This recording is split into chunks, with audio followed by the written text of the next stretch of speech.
There are some vehicles that make you feel something the moment you see them in person. This is one of those moments right here. Forget four wheels. Forget massive battery packs.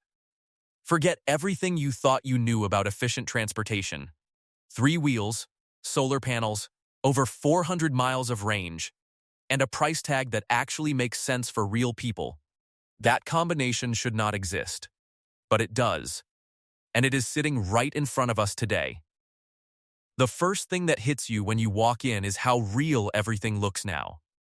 These are not renders, not prototypes held together with hope and zip ties. Production parts, production tooling, production logic applied to every single component visible in this space. The chassis for Pi3 is already here, and it is jaw-dropping to see it in person like this. Drew walks us straight to the Pi3 chassis, and the scale of progress is immediately obvious. Last visit showed individual parts scattered around the facility in various stages of development. Now there are full chassis frames, binks for Pi3 and Pi4 already being worked on simultaneously. The pace has shifted into something that feels genuinely serious and unstoppable. This chassis represents what the final production frame will actually look like when built. Every curve, every mounting point, every hole you see exists for a deliberate and calculated reason. Nothing here is accidental or placeholder, and that distinction matters more than most people outside engineering would ever fully appreciate. Look closely at the front section and you will spot what appear to be crumple zones built right in. Those crush cans at the front are not decorative. They are functional safety engineering baked into the design from the very beginning. Safety was never an afterthought here. It was a design constraint that shaped everything around it. What makes this chassis fascinating is how the body panels actually connect to the structure underneath everything. They clip together like Lego bricks, using fixture holes that align everything with remarkable precision before bonding happens. That alignment system is not just clever, it makes assembly faster, more consistent, and dramatically more repeatable at scale. People underestimate how strong a properly clipped and bonded composite structure actually becomes under real load. Once those panels align and the bonding agent sets, separating them becomes essentially impossible without destroying them completely.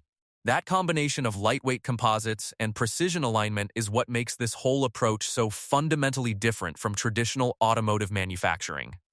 The roll cage sits over the top and bonds directly to the chassis underneath, completing the structural picture. Carbon fiber and fiberglass give you the lightweight advantage, while the metal reinforcement provides the rigidity that safety demands. It is genuinely the best of both worlds executed without compromise at every single junction. Pi2 is the vehicle everyone in this room is most excited about right now, for very good reasons.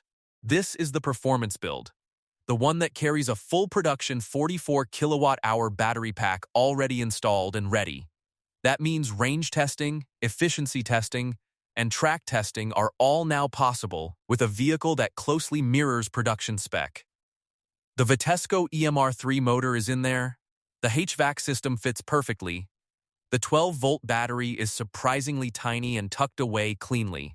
Everything that belongs in a production Aptera is present in this vehicle right now today. Seeing it all packaged together and still leaving generous legroom inside genuinely challenges everything you assumed about efficient vehicle packaging. The goal for range testing is to match the vehicle weight as closely to production spec as possible during every evaluation run.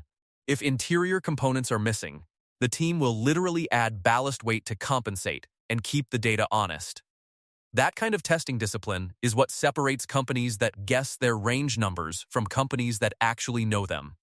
Solar panels are very likely coming to Pi2, which means real-world solar data collection begins soon alongside all the other testing programs. The crosscar beam is already in place, the screen position is determined, and the windshield just needs final bonding before this thing is truly complete.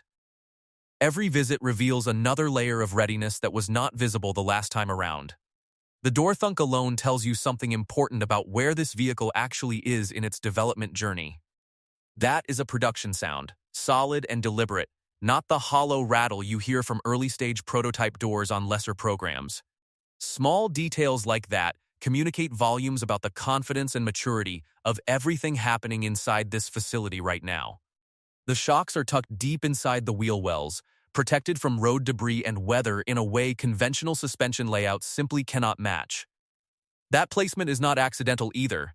It is another example of packaging decisions made with long-term durability and serviceability in mind from the very beginning. Every system on this vehicle was thought about holistically, rather than in isolation from everything else around it. 2 backup cameras are already integrated into the design. One ultra-wide and one dedicated rear display that shows nothing else ever. No cycling through screens, no switching inputs, just a permanent rear view available whenever the driver needs it. That solution is simpler, cheaper, and more effective than what some vehicles costing 3 times as much have managed to implement. The camera bracket also accommodates an open pilot mount, which signals that advanced driver assistance compatibility was considered early in the design process. Details like this reveal how thoroughly the team thinks about the ownership experience, beyond just getting the vehicle moving down the road. This is not an engineering team that builds cars and then figures out features afterward. Jason Hill joins the conversation and immediately reframes how you think about the door design on this vehicle. That door catch is flipped from where you would normally find it on a conventional vehicle, and the reasoning is elegant and simple. Moving it reduces weight, reduces complexity, and removes stress from the door itself during every single open and close cycle. The electric door release is lightweight and clean, and it is paired with a mechanical emergency backup that works even if the vehicle loses power completely. That redundancy is not an afterthought. It is a safety requirement that was designed in rather than bolted on at the last minute under regulatory pressure. Thoughtful safety engineering woven into a lightweight, elegant package is genuinely rare in this industry. The trunk space consistently surprises every single person who sees it for the first time in person. Photos and videos simply do not communicate how deep and wide that cargo area actually is when you are standing right next to it. The team packed marketing materials, boxes, and equipment from a full event into that space without any real difficulty whatsoever. The bunk area was maximized by using every inch of space left over after the wheel skirt fairings defined the available geometry around it. That surface is literally as deep and as wide as physics and aerodynamics allowed it to be within that specific shape. There is no wasted space anywhere on this vehicle, because wasted space costs weight, and weight costs range. The charge port is mechanical, simple, and deliberately not motorized like so many over-engineered alternatives flooding the current automotive market. Leaving it open accidentally creates essentially zero aerodynamic penalty, which removes one more source of anxiety from the ownership experience entirely. Legislation requires the license plate to be visible while charging, and this design satisfies that requirement naturally without any additional complexity. The port sits at a calculated angle that optimizes alignment with standard charging connectors and accommodates the depth of the receptacle perfectly. That angle also happens to favor driver-side charging infrastructure, which is where the majority of public charging hardware is physically positioned. Every single geometric decision on this vehicle traces back to an efficiency or usability rationale you can actually follow and understand. Steve Fambro explains how the solar mission grew far beyond what anyone originally anticipated when the company first started. Making the vehicle so efficient meant solar could actually move the needle in a meaningful way, rather than just being a marketing feature. Once that realization hit, the logical next question became, why stop at just covering the roof when you could cover everything? The intellectual property Aptera has built around automotive-grade solar is now attracting serious interest from multiple industries and companies beyond just vehicles. Airports, RV trailers, ground support equipment, mini trucks, and other OEMs are all active conversations happening right now inside this business. The laminator and the proprietary process they have developed can produce solar panels in virtually any shape or size imaginable.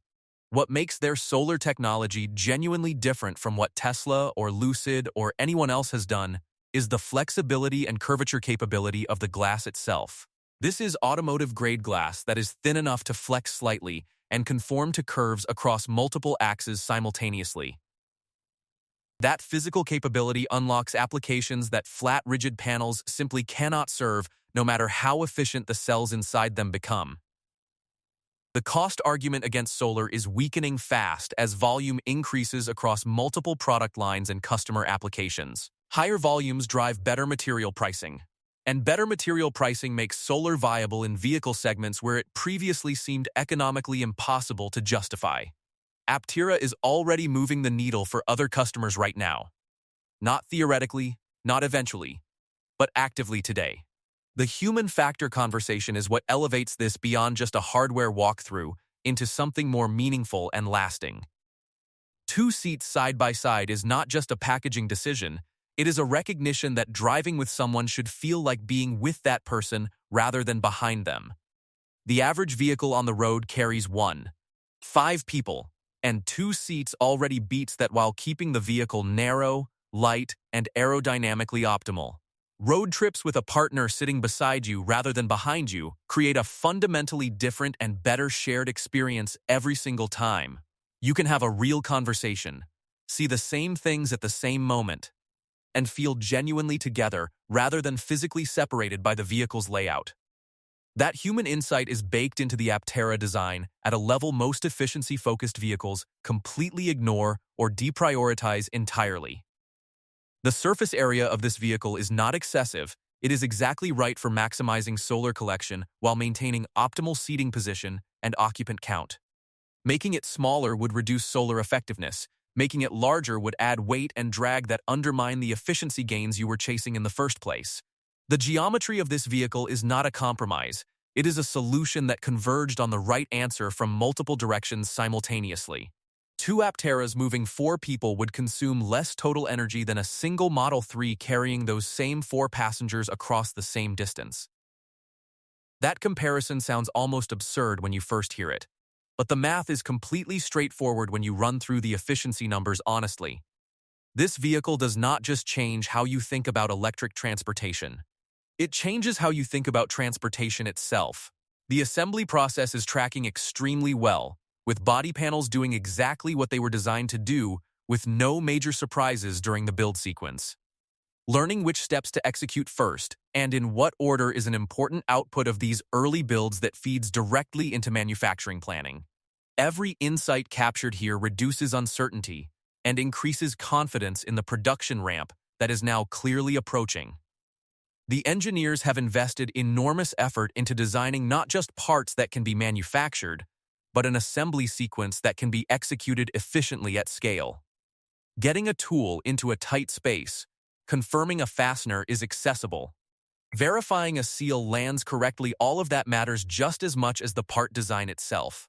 Watching it manifest beautifully on an actual physical vehicle is the validation that makes all of that effort feel real and earned. Steve Fambro closes with a vision that extends well beyond the vehicle sitting in front of you right now in this room. Every journey powered by the sun is not a slogan. It is an engineering target that the team genuinely believes is achievable across multiple industries and product categories. The efficiency foundation makes the solar viable. The solar makes the mission larger. And the mission is what makes this company unlike anything else building vehicles today.